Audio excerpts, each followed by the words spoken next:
fasten your seatbelt. It's going to be a bumpy ride. Chrissie is hilarious. Chrissie, have you ever heard of the comedian Basha K. Ali? No, that sounds like something you yell out before you blow up a plane.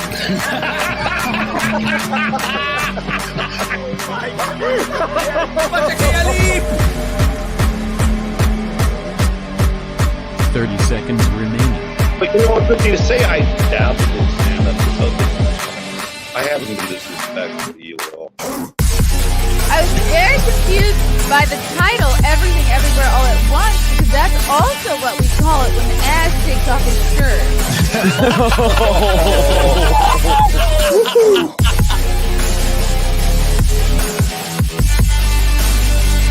I shouldn't be up here. I should be in school on the other side of the ocean. Hello, welcome to another episode of the Chrissie Mayr Podcast. We are on iTunes, YouTube, Spotify, and SoundCloud. So if you're listening to us on iTunes right now, please leave a friendly review. I got a couple of dates to shout out really quickly. Excited to do some shows. I'll be in Austin next week. So come see me next Thursday, September 8th at the Cap City Comedy Club in Austin. So excited to get back to Texas, to see all my Texas peeps, and maybe a stopover at InfoWars. We'll see. We're scheduling it out. Got a couple other podcast appearances in the area there in Austin. Then I'm headlining in Philly on Wednesday, September 14th at the Helium in Philly. Then I'll be back to Jersey to do Scotty's Comedy Cove on September 16th and 17th. These shows will be with the very funny Kevin Dombrowski, so come check that out. Then I'll be in Connecticut, headlining in Bridgeport on Thursday, September 22nd at the Stress Factory over there in Bridgeport. Then over to New Orleans, September 30th and October 1st, 4 shows at the Comedy House, New Orleans. It's a great little club there on Fulton Street. Then we got Comedians of the Compound at the Orlando Improv Thursday, October 27th. Come see me, Gino Bisconti, Anthony Cumia, Alex Stein, Lila Hart. It's going to be a great show. And then afterwards, we're kicking off our Content House down in Orlando.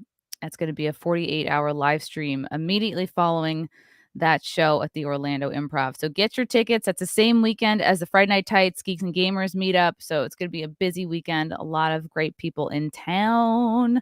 Quick shout out to our sponsor, Nickel City Cigars. I don't know if you guys are into smoking, but you should. It looks real cool. I want to support Nickel City Cigars. They are a boutique cigar shop up in Buffalo, New York. I performed there a couple weeks ago. These guys are great. This is a small business, veteran owned. These guys have great beards. They're just great. If you're into cigars, you'll be into this shop. Go to nickelcitycigars.com and at the checkout, use promo code CMP. You're going to get 15% off your whole order. I'm going to do an episode with Tommy, the owner, soon. And we're going to go through, we're going to get real nerdy about cigars. You'll see. It'll be great. And then lastly, a quick shout out to my t-shirt provider, Flagrant Triggers, flagranttriggers.com. Go to flagranttriggers.com. They got some funny t-shirt designs, but more importantly, a whole page of t-shirts dedicated to me. Got the classic Rootin' for Putin shirt, the Johnny Dabbler Stuttering John shirt, Simpcast, Mayor, Smayer, if you're like a metal fan, and then the Make America Great Again. $27 includes shipping. These shirts are super soft. You can do anything in these shirts. So go to flagranttriggers.com. Thank you. Thank you. All right. I'm so excited to have this guy on. I really genuinely am. When people ask me who my favorite comics are, he is always in the top 3 or 4 of my answers. He's just great. He is going to be at the Richmond Funny Bone next weekend, September 8th through the 10th. He's a stand-up comedian. His special Out to Lunch debuted on YouTube 2 months into the pandemic, and now it's up to 10.6 million views. This guy's a fucking machine. Welcome to the show, Mr. Mark Normand. Hey, good to be here. Thank you. Comedy. Are you in front of some sort of abstract art? Is this your apartment? I will take anything anyone gives me. This is a free shirt, a free hat, and somebody gave me their art, and it Oh looks like a wow. miscarriage. I'm aware, but it's huge, and I put it on my wall. If you give me something, a Klan hood, you name it, panties, I'll wear them. I like it. I like it. It looks good. It's not like the same old. I mean, like I do so many shows where people have like the exact same pattern of these styrofoam things and like Oh the yeah, colored lights. So it's good to be unique. I just thank you. found out that you or you're getting married. You just got married. I'm engaged. He's a lucky guy. No, Aww. thank you. It's very exciting. I'm an adult. I get married in November in New Orleans. Fun Oh stuff. wow. She really wore you down, huh? She got in Yeah. there. Well, I think I'd like a little rugrat. I think she. Yay! Oh, Yeah. that's so great, Mark. I Wow. mean, it's scary, and who knows how many I have out there at this point. But I think I'd like to, breastfeed. I think you could do it. And what better time than 2022 or 2023, whenever it happens? Like, this is the time. Like, this is the time for men to breastfeed, really. Yeah, that's true. Yeah, bring it on. You can't judge me. I do what I want. That's I got awesome. great tits. No, you guys are so Little cute hairy. together. You guys are so cute together. Oh, thanks. She's a good egg, a lucky guy, lucky queen. Yep, she's a very lucky guy. I was reading something about how you got to work with Jerry Seinfeld. Well, I wonder what the order of this is. Yeah, I'm sure he shouted you out first and then took you on the road to open for him, right? It wouldn't be like opening and then he's shouting you out. But there was this clip that went like pretty viral, at least among the comedy community, of Seinfeld at a Met game, and he's being asked like who is an up and comer, and I just love this clip, so I'm going to play it for people who haven't heard this, and then I'll get your reaction. All right, let's take turns. I want to know who is the best young up and coming comic that we should keep our eyes on. There's a young guy out there named Mark Norman who has not broken yet, but I have met and I have talked to, and the guys I look for are the hardcore crazy guys. That when I talk to them about Buddy Hackett, they know who I'm talking about, or Rickles, or they know the history, they know Klein, they know the heritage of the profession. And Mark Norman is one of those guys, so I like him. Keep an eye out for him. Woo! That came out before the pandemic, I believe. Yes, right before. And how did you first learn of this? I'm sure your phone was blowing up. Because do you Insane. watch baseball? Not really. I like to go to the games, but I don't really follow it on TV. But I was in Buffalo at Buffalo Helium bombing my balls off for like 8 people. I think it was like Labor Day. It was some kind of holiday. So everybody was out. They were soaking it in. There's like 2 nice days in Buffalo. So I had the worst weekend bombing. I get off stage after the first show. I'm covered in sweat. My phone's going like a pinball machine. And I look at a few texts. They're like, Seinfeld's talking about you. And I was like, what the hell? It's all very surreal. And so I opened the video and I'm like, ah! I mean, this is a guy I grew up watching. I used to watch the show with my family. And just very bananas that life could be that long, that you can go from sitting down as a 14-year-old watching it to being talked about by the guy. The whole thing's insane. And then I met him a little after that. Actually, no, I met him before that, and then he shouted me out. So wow, the whole thing was insane. And then I went on. I remember going back to the hotel that night and being like, well, I'm going to sell out tomorrow. I mean, this is it. I made it. And then it was also empty. Again, no one was there. Not everyone was watching the Met game. What the fuck? Yeah, still died up there. Nobody cared about the Met game. So I got that clip and I put it on every social media. I put it on Grindr. I put it all over town, wherever I could. And it still didn't move the needle. But comics liked it and my mom liked it. Okay, that's good. Did you know when you had bumped into him first, was that at the Cellar? No, I was at Gotham. And he bumped me, and I was like, shit. It was one of those, me, I'm a psycho. I like to do 4 sets a night or whatever. So I had 4 sets, and I remember they were all very close. So it was a domino effect. So he bumped me, and I go, fuck, there goes my night. And then I had to follow him, and I brought the heat, And I assumed he was back in his Porsche on a pile of money in Long Island. And he was there side stage. I got off stage and he goes, "That was great." I was like, "Oh my God, you watched me?"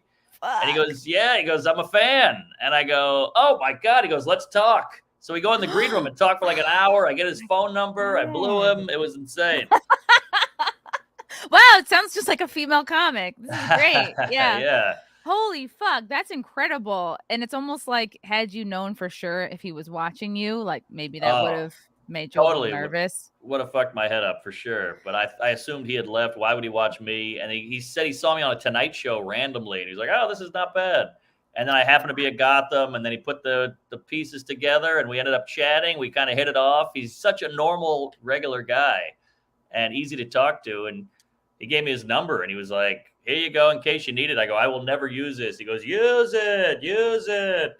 So we started texting immediately, and I think I've sent him too many drunk texts because we've kind of fizzled out. Oh no! I would wonder if it's one of those numbers where you call it and it says, "Welcome to 1-800-HOT-TITS." You know, like the kind of phone you used to prank as a kid, like from a public payphone. You just call it up and be like, "Oh my God, they said tits." Yeah, so you think you you sent him too many drunk messages? I'm sure he'll come around. Well, you know, it's like having a supermodel's number. You have to play it so delicately. You know, you can't over text, but you can't not text. So when I would get drunk, of course, I'd have a little liquid courage, and I'd be like, "Hey, here's an idea for a sketch we should do on YouTube," and he'd be like, "Ugh." So I think I blew it. Nah, that's still amazing. So that was the first time you were really made aware that you were on his radar. That Gotham show. Insane. The whole thing was very surreal. I remember looking at him in the green room and he was talking to me and I remember being like, "This is insane." I'm trying to act normal, but I'm like, I can't believe I've heard this voice for so many years and so many hours and now he's in front of me. The whole thing was bananas. Because wasn't he like your number one? Like, weren't you like the biggest fan of his? Like, I don't know. I feel like I remember you at some point. Like, I feel like he was your favorite comic, or at least he was up there because the TV show was like my comedy thing where I was like, this is meant for me. I was a kid in New Orleans and the show just tapped into my asshole and I loved it. And my parents liked the show and we never liked any of the same stuff. So I like brought the family together and then I found his stand-up and then I found Larry David and I just fell in love with Norm Macdonald and Chris Rock and all these people. So he was definitely one of my first comedy guys. Did that show plant the seed of you wanting to move to New York to do stand-up? Oh yeah, all that. I love New York. I love Jews. I loved stand-up. I love how professional he was. Like, you know, you had like a Louis C.K. type with a black T-shirt on, and then Seinfeld was like in a suit. It felt very old-fashioned and like Rat Packy to me, and I always liked that. So that's why I work so hard. It's because I learned that from him. I like want to grind it and do all these sets and write new stuff because, you know, that's what he did, and I wanted to be like that. Yeah, and there was an article I read where you noted that he's like, when you opened for him at the Beacon, also right before the pandemic, like you learned of his kind of like meticulous schedule, like he has to exercise at certain times, eat his show. He's very picky about what kind of shows or totally. He's a nut, and that's probably why he's so successful. He's just very regimented, and I know you heard the story about how I was late or I fucked up bringing him out on stage. Right. You finished. Well, what I read was you finished your set like 1 minute early, went back and he wasn't there. And then you had to go back out on stage, which is what any comic would do. You're like, oh, okay, I have to do a couple more minutes. It's happened in plenty of shows. You just do a few more minutes until the guy shows. And he said to you, like, what? He was upset that you did it that way? Yeah, he kind of reamed me after the show. And talk about surreal. Like, meeting him is one thing, but getting kind of chewed out by him is a whole nother ball game. And we're cool now. We've made up, and I think it actually brought us closer in a weird way. But, I mean, I went home that night in my suit and laid on the bed staring at the ceiling like Apocalypse Now, like watching the ceiling fan turn going, well, that's it. I got to the mountain, and I blew it. You're a fuck up forever. You're a piece of shit. You're going to die alone. You know, I didn't sleep a wink. And then he texted me like 10 in the morning, like, see you tonight. And I was like, I'm back. Wow. Okay, good. It's good that he wasn't like, I'm blocking your number, Mark. Oh God, my biggest fear. Wow.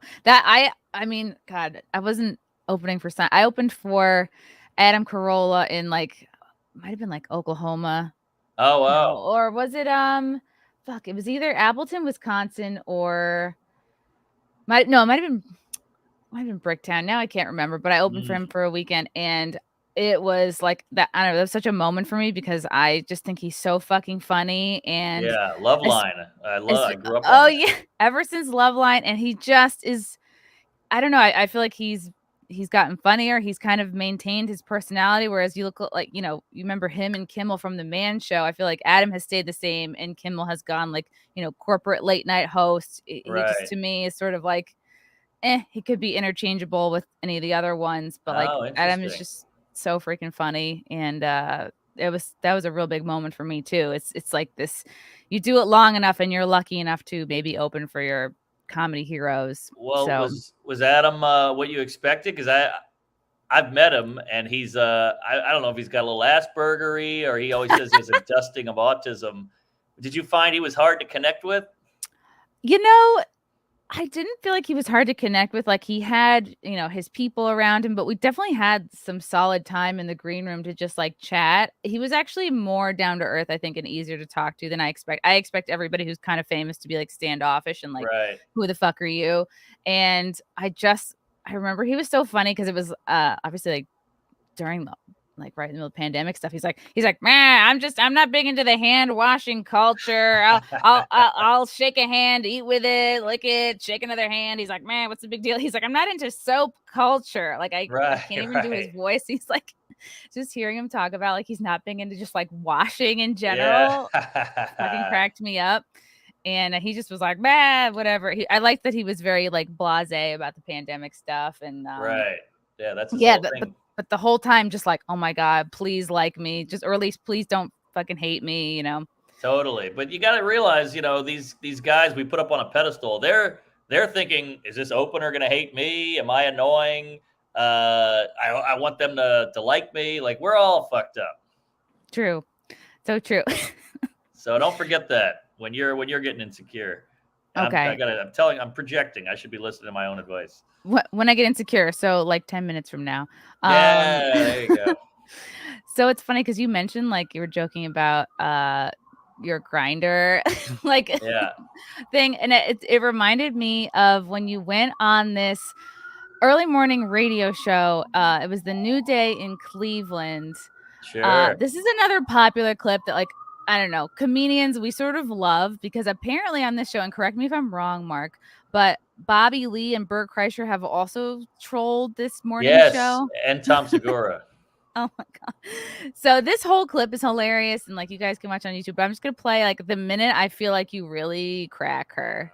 Bought my place. I own a piece of the rock in Manhattan. It's the only thing my parents have been proud of that I've done. I've done the Tonight Show, Conan, Colbert, Comedy Central, but when I bought my apartment, that's when they actually started answering my phone calls.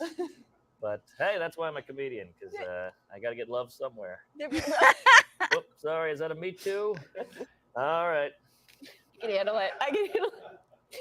So, but for you, big, I mean, you're young. So getting into this business getting into this business and was the best part of this hearing, I imagine like that's the camera crew laughing in the background. Yeah. It was my third one of these today. It's like 8 a.m. I'm visibly hungover. I'm like in pain here, and I want to just go home. And I'm already in Cleveland, so it's just a cocktail of shit.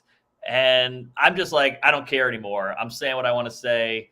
There's all these restrictions on the radio and on morning TV, so I just threw it all to the wind. And I said, I'm talking about queefs, black don't crack, whatever it is, fart jokes. So. And she deserves all the credit because she's a fucking pro and a hell of a straight person. And the crew laughing is what kept me going because I was like, all right, I'm getting some hits here. Like, let's just keep doing it. And she's cool as hell. Yeah, because a lot of times you do these things and you're like, I have no idea. Like, I don't know what the listeners at home are thinking. You can't hear anybody laugh. You're just talking to the one person. So, right. I wonder I think something funny came after this too. I'm 35. She's losing it. Not that young, but not on the Viagra yet. They had to or am I? Who knows? I like to snort it. Oh, Kicks in quicker. Oh boy. And then they just throw up your thing. That's great. Yeah, Mark Norman. They're like, and let's plug his thing. Yeah, and mind you, this is 3-4 years ago. I'm not selling a ticket to save my life. So Seriously, yeah. 3 years ago, you had trouble selling tickets? Oh yeah. I was struggling until like 2 years ago, but like this is pre-pandemic and pre-Seinfeld and all that stuff. So this sold out the weekend. It's funny because they always tell you like be clean, be likable, and I went the opposite way, and that sold out. So it goes to show you never know. Don't listen to the industry. Yeah, these people don't fucking know. Oh, we got a question from you from Dr. French Fries. Ooh, wow, doctor in the chat. Is Nick Mullen your favorite person, and why did Gavin fake an FBI raid? I don't know who this is to. I don't know about the Gavin thing. Is Nick Mullen my favorite person? If I had to pick a favorite person, no. I don't know if he would make even the top 100. He's funny. He's a great comedy mind, Nick Mullen. He's doing stand-up again, which is exciting because he's so fucking clever and funny. So I don't know if he's my favorite person either. I don't know him that well. He's a hard guy to penetrate, but good egg. Funny as hell. Yeah, definitely a funny guy. And one from NVIDIA, looking amazing. Well, I'm pulling this up because it's a compliment. Looking amazing today, Chrissy. You look pretty. Oh, okay. It was a joke. Looking amazing today. You look pretty good too, Chrissy. All right. Nice misdirection there, sister. Got me. Okay. Yeah, I wanted to talk to you about some. Well, I noticed in your stand-up, like. Bring it on. You're not super political. I don't know if you're political at all. I mean, you definitely talk about shit that's going on, but you don't intend to be political. But at the same time, I heard you had this one joke like, maybe it was just a joke. You said that you had this trans person come up to you and was like, I just don't like you. Like, right. I think you suck. I don't know if that was just a joke or like, but when we were like chatting a little bit, you were like, you made it sound like sometimes you get like a woke backlash. Do you feel like you have a lot of people coming after you for saying the wrong thing or joking about what they think is the wrong thing? I actually get a lot of backlash from both sides. Like I get people saying like I'll make a Trump joke or something and people are like, how dare you make fun of our president? And I'm like, Jesus Christ. I make fun of Biden too and Obama, but then I get the trans stuff. If you just bring it up, people get upset now. It's like this Pavlovian thing of like, what did you say, comedian, about trans? I'm like, well, if you listen to the joke, it's not even that bad. And in the joke, the great part about that joke is the trans person is a bully and mean. And I'm just trying to like do my act. So like, I think that's why the joke works because, well, this is, just because you're trans doesn't mean you're automatically a good person. You can still be a cunt, Yeah. So that's kind of the crux of the joke. And she was being mean to me and pushing me around. So I was like, all right, I get to hit you back now. Like this is equality. Yeah. So you're like being trans is not a shield for acting like a dick. Right, right. Nor is being a white guy or whatever it is. So like, just don't be a dick. And so that's my whole thing. Is like I try to just keep it neutral on stage, keep it honest, and people just hear certain words and they kind of spaz out. That's another word. It's the definition of triggered. It sucks because it's really like robbing them of enjoying comedy and like literally just life in general. So true. Everybody's a snowflake about something. We always talk about snowflakes, and it's like I can tap into anything and get the most. I love comedy. I never get offended. And I do a joke about this, and they're like, I was molested when I was 5. Fuck you. And I'm like, how would I know that? Yeah, how am I supposed to know that you got molested? Yeah. I guess, and this was something that, so I was getting tagged. This is why I've always wanted Mark on my podcast, but this something happened recently. I'm like, okay, this is a perfect excuse to get you on. So a bunch of, friends of mine, and by friends, I mean just people who follow me on the internet, were sending me one of your clips from, I think it was your recent stand-up special on Netflix, the stand-ups. And I think it came out, was it December of last year? I don't remember exactly, but it's been out. Christmas. It's been out for a minute. And a few people were sending me clips. They're like, oh my God, Chrissy, is this your joke? Is this your joke? And I was like, what?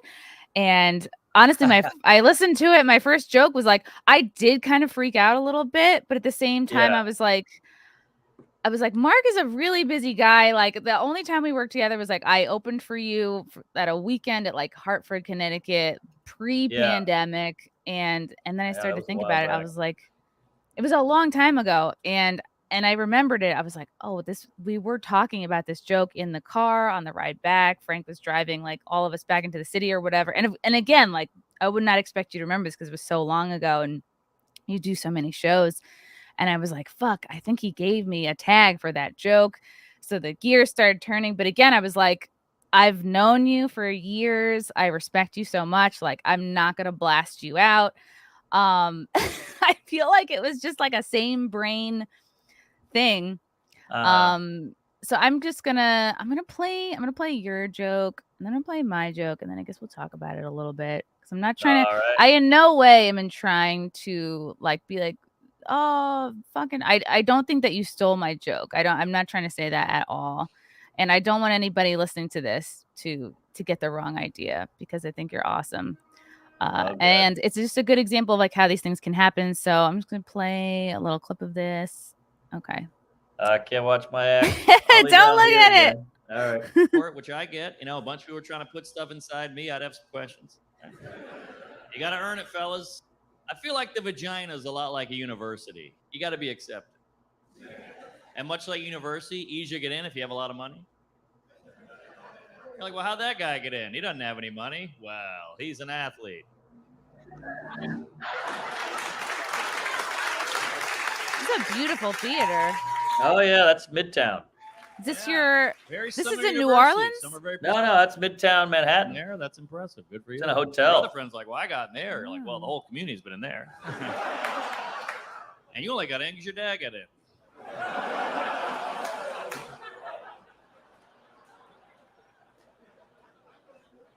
And ladies, you're so much more attractive than men. You guys be a little more sexually. Oh yeah, I think that's it. So it was like when I heard that. Oh no, I feel you, because now I'm gonna play my part, which I could barely even bring up because I'm already going like, ugh, I do this joke so much better, even though I freaking this was recorded not that long ago. But so I'm gonna play my part, my joke. This is on my album, live from January 6th. That's a funny title. I didn't know what else to call it, and I was like, I guess this is my whole identity now. All right, I'm gonna play it. No volume. That's for the best, probably. Selective. Ugh. You know, you look at like Join the club. Princeton's let in a lot of people. Princeton's also said no to a lot of people. Starting to follow. I've kind of operated for many years like an Ivy League school. You know, a lot of people have taken a tour. A lot of people have seen the campus, but they haven't all gotten in. And just like the real Princeton, I've let in some people I shouldn't have. We all know somebody who's really dumb who got into a really good school. And you're like, how did that happen? I'll tell you how. I let in some guys because they were really athletic. You know, I was like, wow, you can pick me up. Let's do this. I've let in some guys just because they were Puerto Rican. You know, I see. That's great. You have to see yourself represented in the pamphlet. You have to have a diverse, we know, right? Diverse pamphlet, or else you're not going to go there, right, sir? Could you see yourself? Could you see yourself coming here? Don't answer it. Okay. Oh, I think I had another part. Did I have another? Or did I play this out of order? It was a legacy. Oh, whoops. And yeah, I let in a guy because he was a legacy. Wow, smart crowd. Very smart Long Island crowd. What's a legacy? Yell it out. Your dad got in. Your dad got in. All right. I guess that's the basic idea. And then when I heard your thing, I was like, oh my God, especially that line of like your dad got in and the athlete thing. But honestly, and then I went back and listened to your whole like Netflix special, and I was the one that just came out, and I was like, you know what? There's even like another premise idea in there that like I have really? too. And I was just like, I don't know.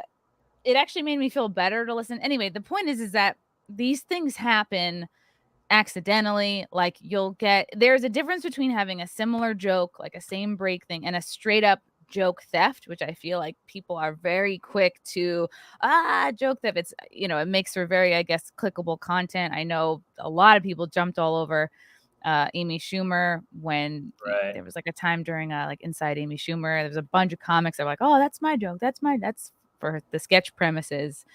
Yeah. So it gets people in hot water, but it's something that can happen so easily. There's a nugget, it's buried away, and fucking you don't know where you heard it. It comes out years later, and that's the thing is, like, I know you weren't at these shows like with a fucking notepad. You're way too busy, and you're actually like you're a joke writing machine. Like watching you on stage, you're like, it's like a machine gun of jokes. So I wasn't thinking like, oh, Mark stole my joke, but it's pretty similar, and it definitely made me go like, oh my god.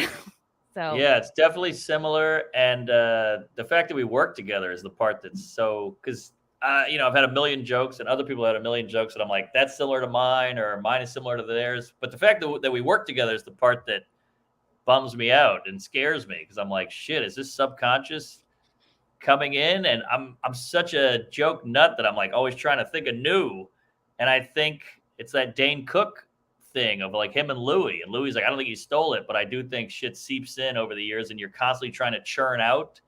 So I hate to say, I hope that's not it, but if we work together, then that's a bummer. And I'm bummed I missed the diversity angle. That's a great angle. How did I miss that? I'm like so annoyed with myself. Oh no. Like that's a great I was even thinking of another tag. Like, I think that the joke goes on longer because I see the crowd go, oh, you don't think I'm a Princeton? Like, what do you think I'm a University of Phoenix online? Like, you're so much easier to get into. And now I want to even add another tag. Like, I want to refer to myself as a safety school. And like, your mind starts churning, and you as you listen back to old jokes and you always think you can make them better. Of course. But yeah, that's why I'm on here. I want to clear the air, and if it slipped in, I'm sorry. I don't really remember the weekend. I do remember we went to Cheesecake Factory one night. Yeah. Yeah, I remember that. But otherwise, it's a blur. But yeah, I mean, if we even talked about the bit, that's also horrifying. So I want to apologize if that's what happened, and I again didn't mean to do it. Oh, well, I definitely appreciate it. Yeah, I remember. I feel like that was like, feels like so long ago. I think you and May were like just dating. Yes. Now you're getting married. Oh, hey, that was your idea, right? I think I took that now. But yeah. So yeah, these things happen, and I apologize. But you got it first. You have it on wax. So I feel like you're the victor. Yeah. I mean, but I think I don't know. It's good to talk about because I think people are very quick to put someone on blast, and like it just sucks. It's the last thing anyone wants to be called is a fucking joke thief, and like these things things happen, and you've churned out like, what are you on your third hour already? Fifth material. Jesus Christ. Yeah, yeah, you're a machine, buddy. It's getting ugly, but I gotta say, like, I've had this interaction with other comics who are bigger than me where I'm like, I think this was my joke, and I wish they would have talked to me about it. Like, we're all human beings. We can talk this shit out, but they're like, I'm huge. You're not. Blow me. And I'm like, all right. Oh, man. And that's how I feel. Like, even though I've known you for so many years, I feel like, yeah, you got it on Netflix. Almost like you won. It's on Netflix. Like, what the fuck? You know what I mean? Like, who's listening to my little album, Well, so, first is first. So to me, that the album counts. And I think people just, it's like you said before, they like the drama. They like calling people out. Like, I had a joke that Mulaney had, and people were like, you stole this from Mulaney, blah, blah, blah. And I showed him a YouTube clip from like 2009 where I'm doing it at Comics, which is doesn't even exist anymore. Comics on 14th Street. Wow. And I showed me doing it there, and they don't write back. They're not like, oh shit, sorry. They're just like, damn it, I thought we had him. So it's like, do you want the gotcha moment more than you want the actual justice, which annoys me, but that's just people. That's the internet. Yeah. And ultimately it's kind of a good thing because Like you have an amazing comedy mind, and like, you know what I mean? If anybody else stumbles on a similar idea, I don't know, it's kind of just like, wow, it's like kind of like it's bound to happen. And yeah, the point is I'm gay now. All right. Hey, there you go. From Josh McKinney. Hello, everyone. Great show. I'm dying over here. That look you have on the camera after saying that you snort Viagra. Oh yeah, that was fun. Oh, You don't see him hungover in that clip. Oh, I was dying. Fine, Christy, you look amazing too. Oh, there you go. People have spoken. And I meant to bring this up when we were talking about like woke backlash. So I don't know if you knew this, Mark, but Jamie, you're probably familiar with Tropic Thunder. Oh, great movie. So Jamie Foxx saw Robert Downey Jr. in Tropic Thunder in that hilarious like blackface character, and it inspired him to make another movie which never came out.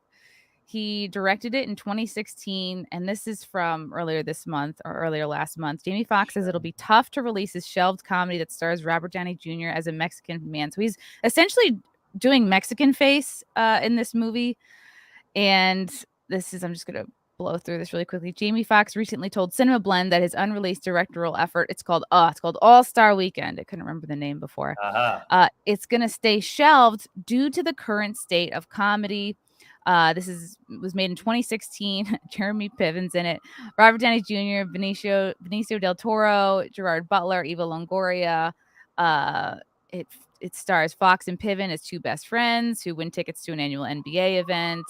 But basically, Robert Downey Jr., right, it says he took a page from his Tropic Thunder playbook and starred as a Mexican man. So I'm sure he's tan, and he has like a hilarious Mexican accent, like whatever you can imagine if you saw Tropic Thunder. Yeah. So Fox says, as for the reason why he's not releasing it, it's been tough with the lay of the land when it comes to comedy. We're trying to break open the sensitive corners where people go back to laughing again. We hope to keep them laughing and run them right into All-Star Weekend because we're going for it. I don't know what your thoughts are. If you think that someone like a Jamie Foxx should be setting an example and being like, fuck it, we're putting out this movie. It's funny. We don't care if it's not PC. We don't care if people are offended. Or if you feel like, you know, he should sort of continue to like follow the crowd and wait and see how the temperature is. I think this is actually a great play because it gets people aware that like this is a thing people are concerned about, you know, like because if he puts it out immediately, it's just going to get a ton of backlash, and it might actually help the box office, but it'll be annoying to be called a racist and all that. So that sucks. So I think this is the move. Call it out like, hey, look, we're nervous. Like, you can't say this shit isn't real. We're scared, you know, like, and this is like a black guy saying that, like, this is the real deal. And he's like one of the most talented guys on the planet. And he hired the guy who was in blackface, you know, so like he's approving of it. I know he's not Mexican, but like, I think this is a smart play. I think you do it like this, tell everybody you're nervous, and then put it out. So you kind of get ahead of it. So I love this. So you think this is on purpose to kind of tease it out, let people go, come on, we want to see it. Like it accomplishes two things. You get to make people kind of beg for it, and it's like it's publicity. It's kind of, more advertising. Genius. Yeah. It's publicity. And when he puts it out and everyone goes, bah, he's going to go, you see, this is what I was nervous about. Like Todd Phillips, he directed The Joker. And they said, why don't you do comedies anymore? You wrote The Hangover, you wrote Road Trip, you wrote Old School, all these bangers. And he said, well, it's just a bad climate for comedy right now. And everybody attacked him. And he's like, this is what I'm talking about. I haven't put the movie out and you're attacking me. So like, this is crazy. So I think Didn't he say he wanted to stop directing comedies after that? He did. Yeah. That's what I'm talking about. That's why they attacked him. They're like, oh, shut up. You're crazy. And he's like, now you're attacking me for saying I don't want to do comedy. Like, you don't realize like this shit sucks being attacked. So I think Jamie Foxx this is a genius move. Do you think he actually, let's say that he does put this out, do you think it's even possible for Jamie Foxx to be canceled at this point? Like he and Robert Downey Jr. are just so big. How would they ever be canceled? No, I don't think so. I not for this. I mean, they might kill a hooker or something, but like this they'll be fine. And I think it's awesome, and I think it gets it out there. And I'm dying to see it. I mean, Robert Downey Jr. is a fucking beast. He nailed that black guy in Oh, Tropic. It yeah. was so amazing. It was like award winning. God, yeah. You know what movie I saw recently that I was like, oh my God, they totally were inspired by this for Tropic Thunder. I think it was Predator. Was the one with Arnold Oh, Schwarzenegger yeah. and they're in the desert. I was like, this Great is movie. just like Tropic Thunder. Yeah, so true. It's a serious Tropic Thunder, but this is great too. This gets ahead of it, and it shows like, hey, we're withholding quality art because everybody's such a queef. It's a great message. I wonder what they'll do. I wanted to ask you, why don't you do crowd work, Mark? Or has it been something you've always? Did you have a period in the beginning where you did do crowd work, or you just sort of settled on like, you prefer to just like bang out the jokes? Wow, good question. Well, I do it now. I'm on the road because I need the clips. Like if you watch all my, not the one of the Netflix, but if you watch most of my Instagram and YouTube, it's like Q&A, shout out something, I'll talk about it. So I do it now for the clips, and I think it is a good skill to have in your tool belt. So I never did it because I was always like, I need an act. I want to go on Conan. I want to do it on the Tonight Show. I want to do a special. So I need jokes. So I was selfish. I want to use all this time to try out jokes. But I'm not against it, but I do think people rely on it too much. What's bad potentially about relying on it too much? Well, if you do crowd work, you're going to get a 20% bigger laugh. You know, if you go, hey, look at this fat guy. They're like, he is fat. Oh, my God, he's saying what's in the room right now. But I think the art of comedy is having a thought and making a bit out of it and a joke and an observation. To me, that's like what stand-up comedy is. So that's hard to do. So when you can get a laugh calling a guy fat, you're going to probably go, hey, I'm killing anyway. Why do I need to work on this bit about Uber? I think like the best thing is when you notice a fat guy in the crowd and you're like, oh, this leads perfectly into a bit I have about fat guys. That's and then great. The crowd thinks, oh, wow, how is she coming up with this? And you're like, no, this joke's 5 years old. Exactly. And look, you can go the other way, which I'm guilty of sounding too rote, sounding too da-da-da-da-da-da, sounding too mechanical, which, you're talking to iRobot over here. So, like, no. So, I think the way you said is the best. It's like you do crowd work to get into a bit. Now it's the best of both worlds. But it is kind of a risk still. It's still like you're a little bit like jumping off a cliff, and then you're like, well, fuck, I just have no jokes about being an accountant, so I don't know what the fuck to do now. Right. You don't want to rely on it. You don't want that to become your whole act, which I've seen happen. Yeah.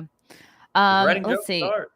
It is hard. That was one of the things, like when we were driving back from that show, I loved that you wanted to talk about comedy, and you were even like, yeah, run some things by me. What are you working on? I was like, oh my God, I fucking love this. Like, I wish I had more people. I don't know. And listening to your stuff actually like really makes me want to write more. It gets me like excited to write because sometimes it feels like a drag, and sometimes. Oh yeah, it's hard. It's hard to get your ass up because you're looking at a blank paper and you're like, I need to create something here. I got nothing. So, and you're pulling shit out of thin air. It's tough as hell. Will you like have it? Will you say to yourself like, okay, every day for an hour I'm going to write, or you just it comes to you kind of non-linearly and you just have to write it down whenever? I'm a right. You got to do an hour, I think, with a notepad, and you put down like 10 bullet points of like, here's the ideas I want to work on, and then you just start. I say it out loud like a psycho into a wooden spoon. If anybody could see me, I would kill myself. But these guys who write at Starbucks, I'm like, how do you do that? I would just sit there and stare at everybody and look at my phone. I got to walk and talk. You're spending so much on Starbucks too, like especially if you're there for hours. That too, and you're the asshole who's been hogging the table. Do you ever run any? Oh, the dogs are here. Oh, you got a haircut. Oh, that's fun. All right, I'm gonna wait for her to kick out my internet cord. Do you ever run anything by May? Do you guys like run jokes? Oh yeah, all the time. She's actually right here, and oh, May, she's good. We bounce bits, and it's good to have another comic around where they can just go, that's nothing.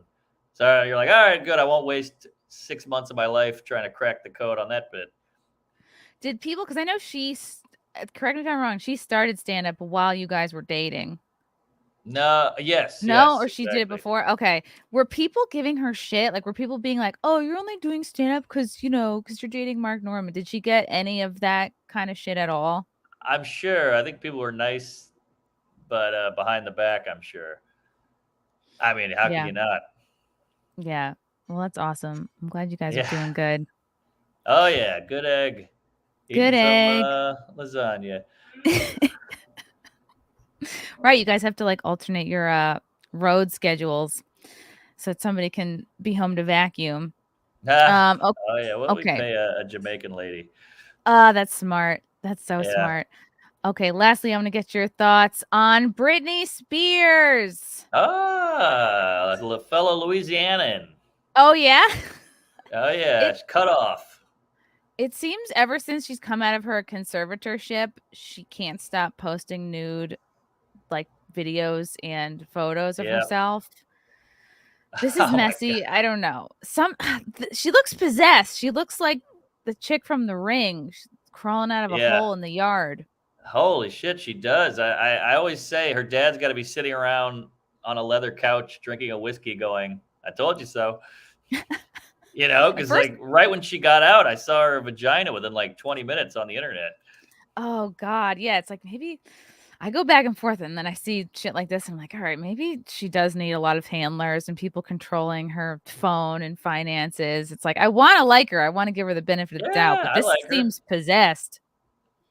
Yeah, no, she's cuckoo. But I don't think she should be under conservatorship either. I don't even know what that entails. But once she's out, you can see what the dad was hinting at. Yeah. Because this is rough. I guess they had to like ration out her black eyeliner. I don't know. The only thing I heard about her conservatorship is that of all the money she made, she only got to keep $78,000 a year. And she was making like millions. Oh, yeah. that's horrible. That's because she's making zillions. Yeah. I always say drive.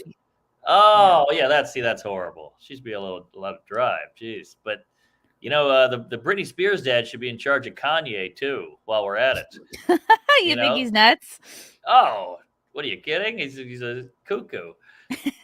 Sometimes I wonder if it's just like, I don't know, a bit with him or he's just trying to like drum up publicity. It's hard to know like how these celebrities really like truly feel. Yeah, that's true. But I think he's definitely out to lunch.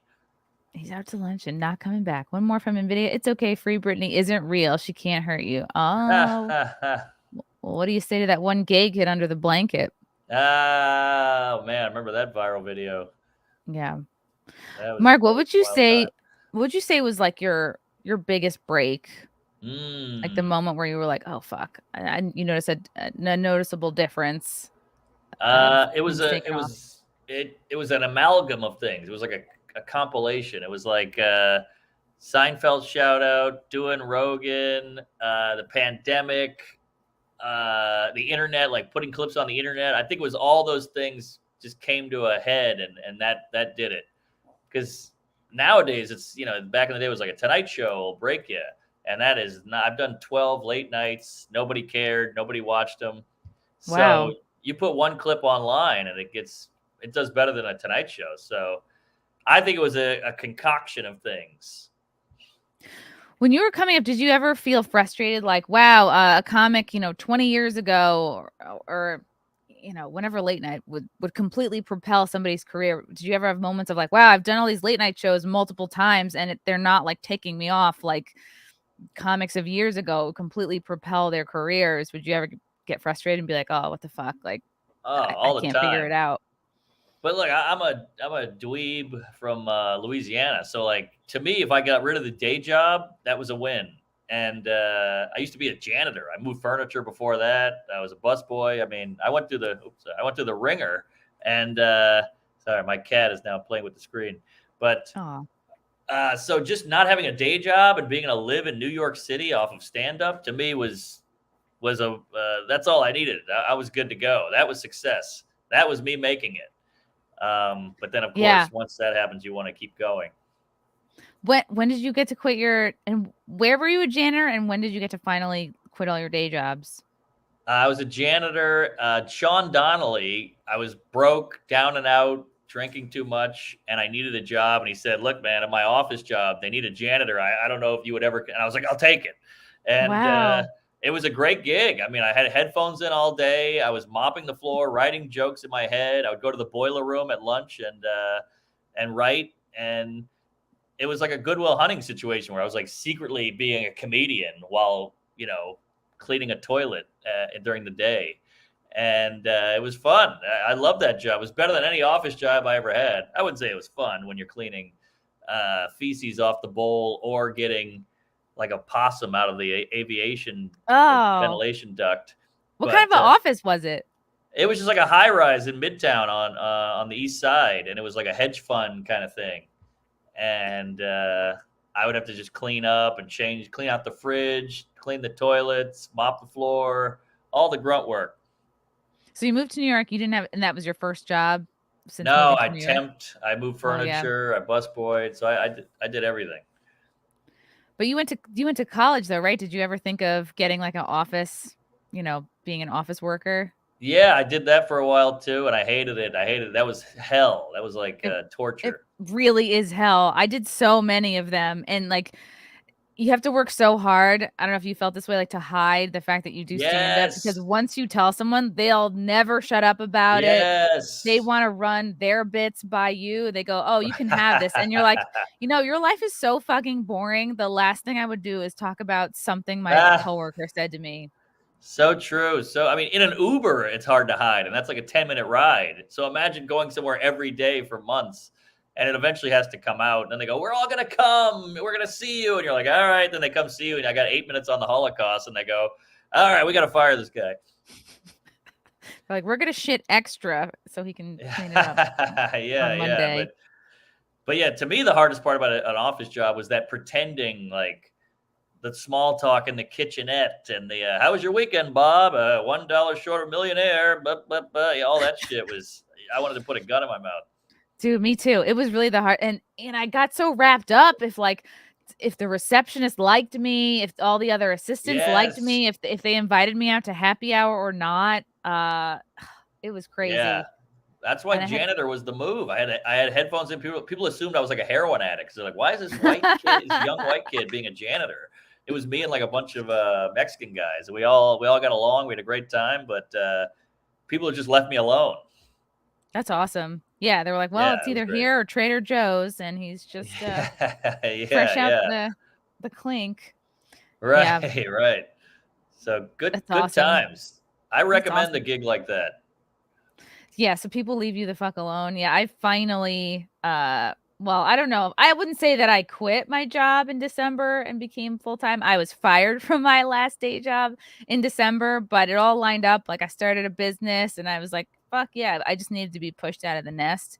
So now I'm free balling, just comedy and podcasting. I should have done it so much sooner too. I was just afraid of not having health insurance. Right, right. No, I get that. I still don't have health insurance. I got to get on that. Really? How long have you been not on health insurance? I tried to fill out the forms and it fucked up online and I just gave up. But I got to get on that. It's also like kind of expensive. I don't know. When you guys get married, you can get on the same one. It's probably cheaper that way. That's the plan. Okay. Mark, what are you finding are your favorite topics to write about these days? I'm weird. I like things that everybody tells you are one way, but they're actually the total opposite. Like, I got a couple examples. I used to have an old joke that was like my big bit where somebody said, I don't see color. And I said, well, I'm black. And they were like, no, you're not. And I'm like, aha, you may not be racist, but you are a liar. Like, I love the idea of saying a thing that's like a normal saying, everyday saying, and just proving it wrong. To me, that's fun. So many of our sayings, like common sayings, are like bullshit. There's so many things that are just passed down from like generation. You're like, it is what it is. Like that's my personal. And it sounds like I'm running a bit. I'm not. Like I've just always hated that phrase, and it's like it's your fucking attitude, man. Like it.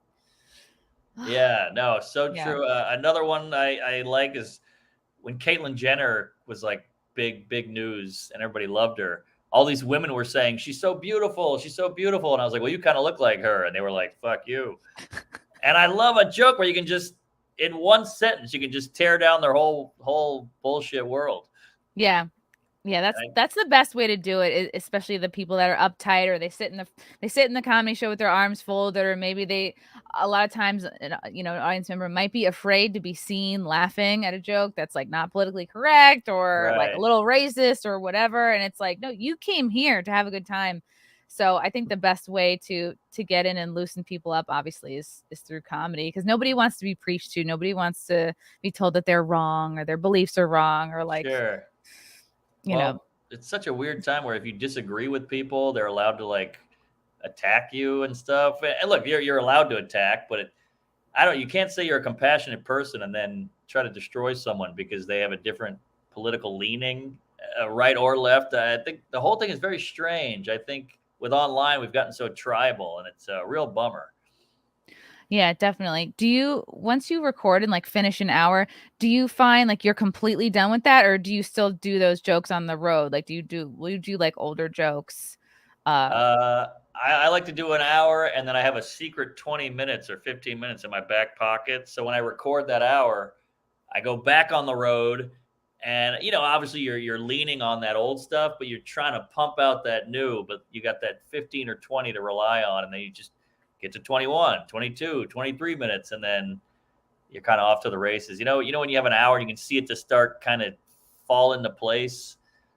So it takes forever, but I always save like a good 15 to 20 minutes of material that's not on the special, just to have some sort of a pillar on the road that you can hold up a roof with.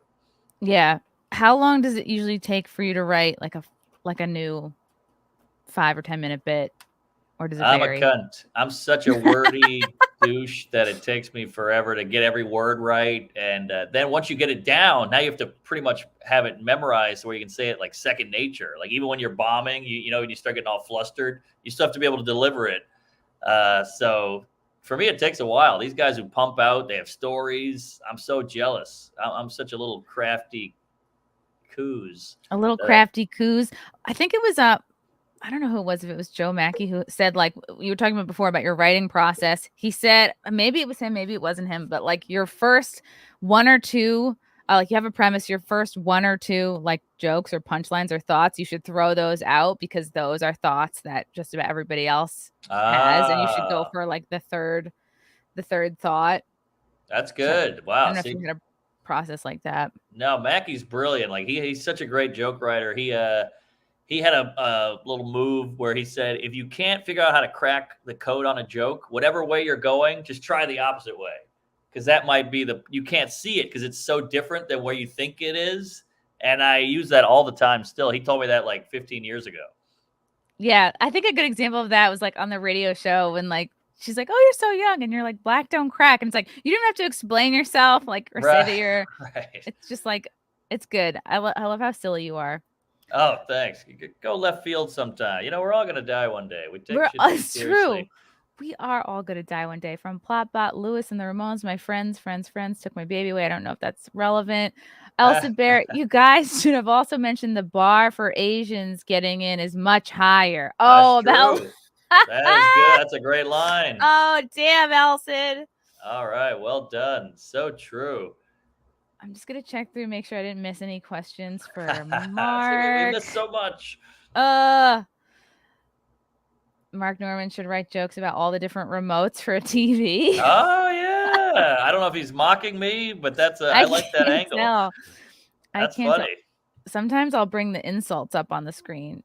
Bring them up. Like it was so funny when we were talking about our jokes. Somebody in the chat was like, "Mark's version is funnier." I meant to bring it up, but then it got away from me. Don't bring that up. No, it's that's all also good. Crowd. I think I have a TV crowd, so they're like, ah. So people are dumb. They just hear bigger laughs or whatever, more people, and they just think it's a better joke. Where do you like to perform the best? I like certain city or city. I'm going to hear cities and then types of rooms. Good question there, Sloppy Jalopy. I think there's a couple cities that I don't know what it is about these towns, but they just are great for comedy. Denver is like number one. Everybody does their album there. They always do specials there. There's a lot of men there. A lot of men live in Denver. Maybe that men are. I think they give up a laugh easier. Then Philly, there's something about that like blue collary, but still smart. Boston has blue collar, but still has Harvard and MIT and Emory. So like there's something about that smartness and the blue collar coming together. You need real people with jobs, people with families. I think they laugh more because they need it. They do. Dallas, Texas is great. Tampa, Florida is a great town for comedy. Awesome. Buffalo. Something about these towns, even though I bombed there horribly with the Seinfeld thing, but there's a couple towns that really just Phoenix, they need a yuck. Okay, and then types of room. Favorite type of room. I like a tight vagina. No, I like a tight, small space with dark and no outside world. That's why a basement is so good for comedy. I want a couple hundred people in there on top of you, sweaty, quiet, and just ready to laugh, and horrible things can be said, and we all get along. And you don't know what's going on outside. Yeah, Yes. no distractions. You ever hear like a police siren? It just completely takes you out of the whole thing. Yeah, no, like when no TV's on. I hate when that. Oh yeah, happens. totally. It's like an orgy. That should be a mood. You got a candle back there. Oh yeah, this is my orgy candle. Yeah, sitting next to my my Hunter Biden action figure. Somebody gave me this. Oh, fun. Because I'd love to party with that guy. I heard your bit about him. You're like, he does cocaine. He's just like us or something. Yeah, totally. Okay, and finally, how do you recover after a bomb? What's your process like? I take them hard. I really do. I know you do too. But I mean, you're not bombing whole sets. You might bomb like a new joke or something that you're trying. Yeah. Oh, for sure. Like I can get around it, but every now and then I open with the wrong joke, or I'm stuttering, or I'm just. You ever have that thing where you walk on stage and your foot hits the stage and you go, "This is gonna be bad. I'm gonna bomb." And it's not even the crowd. It's just you. It's all mental. And so I still have some rough sets, or I say something that just totally sours everybody, and it hurts. But I think you need those because that bomb is so painful. It motivates you to get back at it and write more and go harder. Yeah, I definitely know the feeling. Like I was just in Syracuse, and my dad surprised me and came into the crowd. Like I was okay with my uncle and aunt coming, but when my dad like surprised, and it fucked me up, and I really wish I had some control over that. Like I wish there's something I could have done to make, because we don't have like the best relationship, but I just was like, it was so fucking rough. I couldn't get over it, and I really feel like I don't know, reverted almost. It was. I feel for you. That is a rough situation, and Syracuse is the worst comedy town. Why? Why America. is Syracuse so bad? It's in a mall. They don't give a shit. It's next to a Kenny Chesney. I don't know. The whole thing's a bummer, but yeah, that sucks. I'm sorry. And it's amazing how mental it is. You know, you think, hey, I'll just say these jokes. They'll laugh. The jokes work. What's the problem? But there's so much more to it. There's a lot of spinning plates. It is crazy. And especially like so much of it's memorized. You think, oh, I'll just go through my bits, and like, nope, the mental part is so crucial. Mark, I'm going to throw up your website. Mark's got a ton of dates coming up. Oh, yeah. Let's see. Or did I click it off? Let's see. Mark, tell the good people where they can find you. All right. MarkNormanComedy.com. A lot of dates coming to your town. Out to Lunch is on YouTube. The Netflix is on YouTube if you want to see Chrissie's bit. And Twitter, Instagram, YouTube, Mark Norman on YouTube. Go subscribe. Praise Allah. Subscribe. Praise Allah. Yeah, look at all these shows. He's going to be all over this whole fall. And then back home right before Thanksgiving or right after. That's smart. Yeah. And then Hawaii in January. That's smart. That'll be fun. Yeah. Oh, yeah. All right, Mark. Thank you so much for coming on. Really appreciate the time. It's great to talk to you. Good to see you. You too. Glad to clear the air, and I appreciate you being so considerate and coming to me and working it out like an adult. Yeah. You're the best. All right. Thanks, guys. Thank you.